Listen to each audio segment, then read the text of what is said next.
기념일에 제가 정당 가입에 관한 제 거취에 관한 의견을 공식적으로 말씀 올리고자 많이 바쁘시겠지만 오늘 자리를 청했습니다.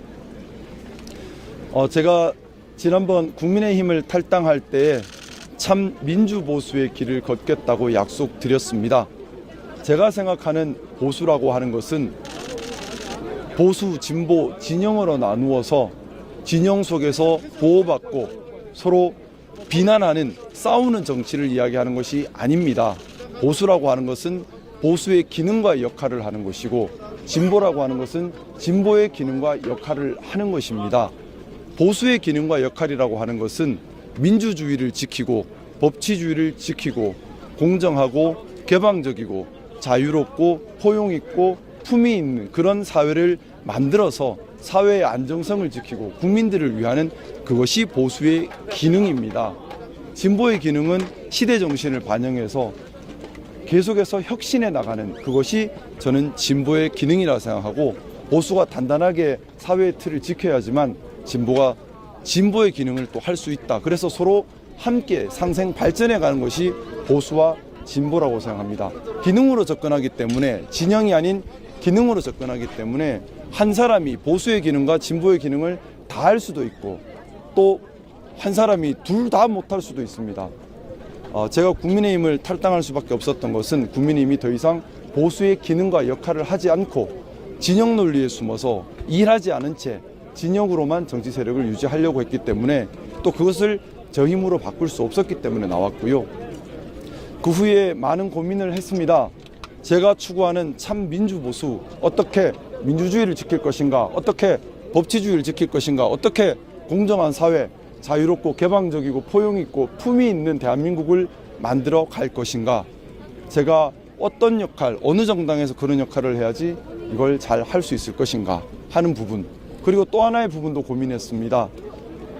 국민의힘이 정당으로서의 기능을 거의 마비된 상태인 것 같습니다. 그러다 보니 야당이 된다고 하더라도 야당으로서 해야 할 견제 기능조차 제대로 수행할 수 없는 상태가 되었고, 결론적으로 제가 지금 지지하고 있는 이재명 후보님이 대통령이 되고 나면 거대 집권 여당이 탄생을 하는데, 그러면 권력이라고 하는 것은 항상 조심조심 사용해야 하는 것이고 내부적으로 또 견제, 또 균형, 이런 것들을 찾아가야 합니다. 문제는 야당이 야당의 기능을 못하는 국민의힘이 야당으로서의 기능조차도 못하는 상황이 되어버리면 답은 하나밖에 없습니다. 거대 집권 여당 민주당이 더 건강해지고 더 민주적이고 더 안에서 견제와 균형을 찾아내고, 그래서 민주당이 민주당 스스로 더 건강한 모든 국민들을 위한 더 성공한 정부가 되는 길 외에는 다른 길이 없다라는 생각을 했습니다. 이 두 가지 깊은 고민 끝에 저는 오늘 더불어민주당에 공식으로 함께하는 것을 말씀 올리고요.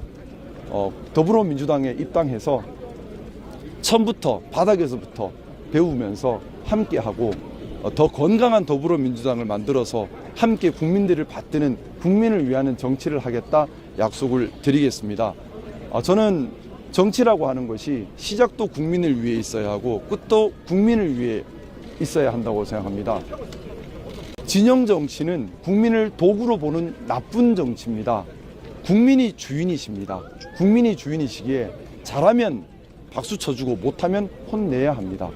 국민이 주인이시기에 진영의 도구가 되어서는 안 되고, 누가 국민을 위한 도구로 정당이 잘 기능하고 있는지를 보시고 판단해 주셔야 합니다. 저는 더불어민주당에 입당해서 더불어민주당이 더 건강한 정당, 더 국민을 받드는 정당, 그래서 경우에 따라 권력 폭주가 있을 때는 이러면 안 됩니다, 직원도 하고, 또 바른 일을 할 때는 누구보다 앞장서서 같이 하는 그런 국민을 위한 정치를 더불어민주당에서 함께 하고 싶습니다. 더불어민주당이 이제 국민의힘이라는 정당이 제대로 된 야당 기능도 할 수 없는 상태가 되었기 때문에 더불어민주당 안에서 보수의 기능과 진보의 기능이 다 같이 이루어져야 하고, 더불어민주당 안에서 보수의 기능과 진보의 기능 사이에 견제와 균형의 원리도 찾아내야 하는 것 같습니다. 그런 역할을 하는데 더 많은 노력을 할 것이고요. 항상 스스로 되돌아보면서 정말 국민을 위한 정치를 하고 있는가 되돌아보고 방향 잡고 중심 잡고 겸손하게 배우는 마음으로 그렇게 열심히 해 나가겠습니다. 네, 여기까지 제가 말씀을 좀 올렸고요. 기자님들 편하게 질문 주시면 제가 답변 드리면서 저도 배우는 시간으로 가지겠습니다. 네. 지역 주민들을 설득하는 작업이 필요하다는 것 같아요. 네, 제가 지지선언 한 이후에 지역에 계신 분들과 많이 소통하려고 애를 썼는데 사실 소통의 방법이 충분치는 못했습니다. 시간적으로도 충분하지 못하고 방법적으로도 충분하지 못했습니다. 하지만 제가 많이 귀 기울였던 것은 사실 지역에 목소리를 내는 사람과 목소리를 내지 않지만 일반적으로 있는 시민들이 있습니다. 보통 조직화되어 있는 사람들은 조직화되어 있는 시민들의 목소리와 일반 시민의 목소리가 항상 같지는 않은 것 같습니다. 제가 이번 12월 3일 사태 이후를 봐도 저희가 지역구에 있는 울산의 시민들, 일반 시민들은 계엄에 반대하고 잘못된 대통령이 내려와야 한다, 바로잡아야 한다, 또 국민의힘이 지금 잘못된 길을 가고 있다라는 생각들을 많이들 가지고 계시고 제게 많은 응원을 주셨습니다. 하지만 소위 정치 활동을 하고 있는 조직화된 일부 시민들은 정반대로 계엄이 정당하다, 또 탄핵에 반대해야 한다는 목소리를 또 강하게 내셨습니다. 제가 진지하게 고민해 봤습니다. 데시벨이 높지만 소수인 목소리가 중요한 건지, 아니면 데시벨은 높지 않지만 다수의 합리적인 목소리가 중요한 건지. 당연하겠지만 저는 울산 남구갑 전체를 대표하는 국회의원이기 때문에 데시벨이 높은 소수의 조직화된 목소리가 중요한 것이 아니라 묵묵히 지켜보고 있는 일반 다수 시민들의 의견과 생각이 더 중요하다는 생각을 가졌습니다. 그래서 조직화된 시민들 목소리도 물론 중요하겠지만 더 중요한 침묵하고 바라보고 있는 일반 다수 시민들의 목소리를 최대한 다양한 방법으로 좀 취합하려고 애를 썼고요. 제가 취합한 시민들의 목소리는 민주주의는 지켜져야 한다, 또 법치주의 지켜져야 한다, 공정사회 이루어져야 한다라는 가치지향적 목소리였습니다. 또 울산이 사실 광주도 지금 힘들고 지역 도시들이 다 힘듭니다. 울산도 참 많이 지금 침체되어 있습니다. 그래서 울산을 살려주기를 바라는, 울산 경제와 사회를 살려주기를 바라는 마음들이 많으셨습니다. 그런 고민들을 한 끝에 제가 더불어민주당에서 민주주의를 지키고 법치주의를 지키고 또 울산을 위한 정책을 입안하고 실행하는 데 나서는 것이 울산을 위한 길이다 판단을 했고, 일반 다수 시민들의 생각이라 판단을 해서 좀 하게 됐고요. 원래는 제가 한 1, 2주 정도 시간을 더 가지고 시민들의 목소리를 더 많이 수렴하고 더 많이 좀 설득하는 과정을 거치려고 했습니다. 하지만 시간을 더 갖는 것보다 지금은 방향을 정하고 움직이는 것이 더 필요한 때라 판단해서 조금 일찍 움직이게 되었습니다. 네, 또 말씀 주시면 됩니다. 입당하시게 될 때 가장 많은 영향 끼쳤던 부분이 있다면 어떤 건지? 가장 큰 영향을 끼쳤던 것은 이번 제가 정말 광주 오늘 5.18 묘역 앞에서 입당 기자회견을 하고 있습니다. 민주주의가 무엇인가, 또 정치는 어떻게 해야 하는 것인가 라는 고민이 제게는 가장 큰 영향을 끼쳤고요. 16일부터 광주에서 함께하고 있습니다. 광주에서 함께하면서 제가 광주 시민들의 환대를 받고 또 80년 광주의 아픔을 같이 하면서 참 많은 눈물을 흘렸습니다. 혼자 되고 외롭고 힘든 길이라도 국민을 위한 민주주의의 길이라면 반드시 가야 한다라는 결심이 제일 큰 영향을 끼친 것 같습니다. 좀 덧붙여 말씀드리면 이번 12월 3일부터 있었던 탄핵 국면에서 제가 2번 죽을 각오를 했었습니다. 한 번은 12월 3일 계엄의 밤 죽을 각오를 했었고, 또 한 번은 지난 2월달 5.18 묘역을 참배하면서 죽을 각오를 했었습니다. 12월 3일 죽을 각오는 이 비상계엄을 막지 못하면 광주 항쟁의 80년의 그 아픔이 다시 되풀이되니 이걸 반드시 내가 죽더라도 막아야 한다는 생각이었고, 2월 달에 죽을 각오는 5.18 묘역 한 기에 헌화하면서 사진들을 보면서 왜 시민들과 학생들이 이렇게 희생되어야 하는가, 정치가 잘못되면 시민들이 다치신다, 그리고 만에 하나 탄핵이 기각된다면 다시 독재가 시작되는 것인데 그 독재를 막으려면 또 희생이 필요하다. 그런데 시민과 학생이 아니라 헌법 수호 의무 있는 책임 있는 정치인이 희생되는 것이 그것이 비겁하지 않은 역사다라는 생각 때문에 제가 그때 죽을 때까지 단식이라는 표현까지 나왔었는데요. 어떻게 보면 제가 이 부정의한 비상계엄에 저항할 수 있는 힘과 용기를 준 것이 80년 광주 시민들의 희생과 헌신이었던 것 같습니다. 그래서 민주주의를 지키려고 했던 그 마음, 그 정신을 제가 가슴에 깊이 담고 이제 광주 정신은 광주만의 것이 아닙니다. 대한민국 전체의 것입니다. 또 제가 속한 우리 울산의 민주주의를 위한 것이기도 합니다. 그 마음으로 민주주의를 지키는 그런 참 민주보수가 되겠다라는 각오로 지금 이 자리에 섰습니다. 네, 또 질문 주시면 편하게 질문 주십시오. 지금 의원님 지금 들어가야 계속해서 되죠. 이제 네, 전국을 예. 돌면서 예. 시민들 만나고 계시고 목소리 듣고 계신데 이번 대선의 시대 정신, 이번 대선의 의미에 대해서 좀 설명 좀 해주세요. 이번 대선의 의미는 참 크다고 생각합니다. 첫째는 앞에 보시죠. 이번 대선의 첫 번째는 우리 국민들께서 너무나 고통스럽고 힘들고 큰 손해를 보셨던 반헌법, 반민주에 대한 심판입니다. 저는 역사가 경험의 축적이라고 생각합니다. 그런데 우리 역사가 비겁한 경험을 많이 축적하다 보니 그동안 청산을 제대로 하지 못했습니다.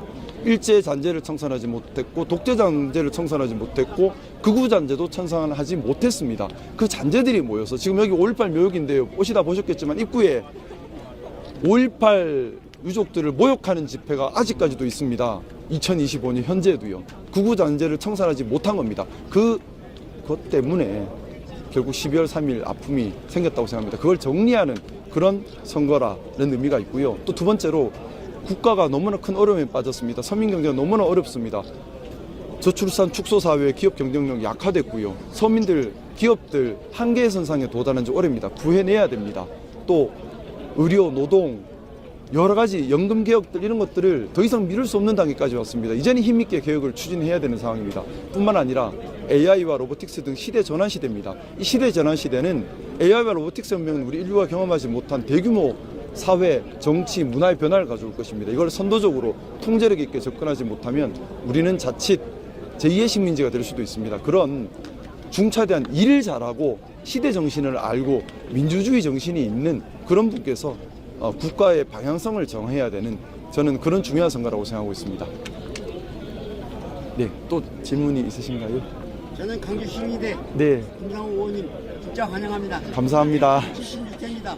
네, 감사합니다. 네, 광주 시민분들 너무 감사하고요. 또 우리 울산으로도 많이 놀러 오세요. 저는 지역 감정이란 것도 진영 논리의 결과라고 생각합니다.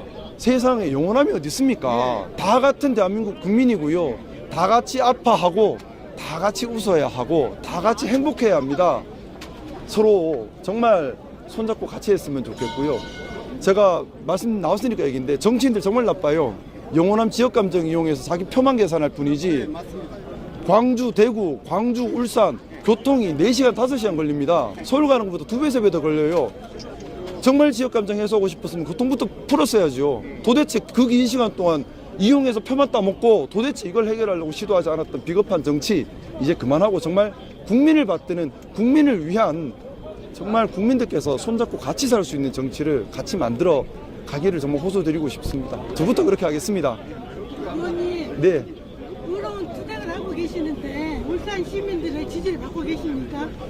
많은 분들이 지지하고 있다고 믿고 있습니다. 또 물론 동의하지 못하는 분들도 계실 겁니다. 하지만 길게 보고 꼭 저희 시민들께서 한 분 한 분 다 높은 민주적 가치 기준으로 정말 시민들이 주인이 돼야 되거든요. 뭐냐면 정치인이 방향 잡는 대로 따라가는 그건 시민들이 도구가 돼버린 겁니다. 그것이 아니라 시민들이 기준을 가지고 판단할 수 있는 그런 수준 높은 진짜 민주 정치를, 진짜 민주주의를 울산과 또 대한민국 전체에서 할 수 있도록 그렇게 애를 많이 쓰겠습니다. 응원하겠습니다. 감사합니다. 네. 입당 결정하셨나요? 네, 입당 결정하고 지금 기자회견 하는 겁니다. 네. 여기 이제 곧 선대위에 합류하실 텐데 선대위에서 좀 어떠한 역할을 중점적으로 맡으시거나 혹은 제안을 약간 받으시거나 그러신 것이 있는지. 저는 비겁한 정치를 하고 싶지는 않습니다. 그게 저한테는 아주 중요한 부분입니다. 그래서 보통 입당할 때 보면 이것저것 조건 걸기도 하고 요구사항도 있고 한데 저는 입당을 제일 뒤로 미뤘습니다. 다른 거 다 하고 이유가 어떤 조건을 걸거나 뭘 요구하고 싶지 않아서입니다. 그래서 제가 당에 어떤 것도 요구한 것도 없고요. 저는 민주당에 입당하면 제일 밑바닥에서부터 하나하나 배워간다는 생각으로 선배들 받들면서 배우면서 함께 할 생각입니다. 제가 무엇을 하고 싶은 것이 중요한 것이 아니라 제가 무슨 역할을 해야 하는지가 더 중요하다고 생각합니다. 그런 부분들을 얘기 들으면서 밑에서부터 배워가는 마음으로 오직 국민들을 받드는 마음으로 하려고 하고 있습니다. 마지막으로 입당 제안하신 분이 혹시 뭐 따로 있습니까? 사실 여러 민주당 의원님들께서 제안을 주셨고 또 이재명 후보님께서도 직접 전화로 입당 제안을 주시기도 하고 또 지난 익산에서도 또 직접 또 연단에서도 말씀을 주셨습니다.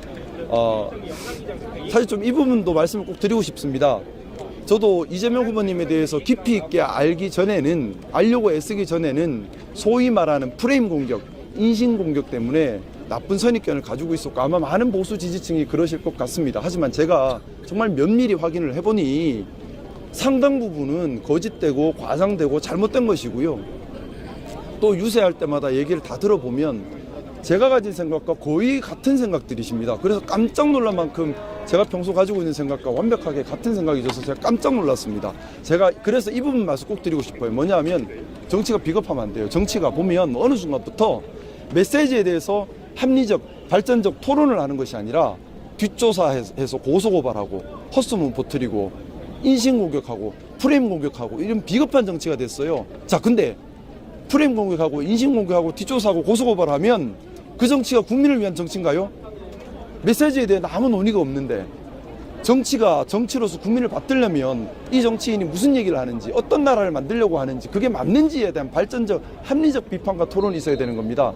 그게 아니라 뒷조사나 하고 고소고발하고 프레임 씌우고 이미지 나쁘게 하고 인신공격하는데 빠져버리면 국민을 위한 정치가 아닌 정치인 자기 자신을 위한 정말 비겁한 정치를 하는 겁니다. 이 정치 문화 반드시 바뀌어야 한다고 생각합니다. 이재명 후보는 그런 정치 프레임 공격의 희생양이라고 저는 생각하고 있습니다.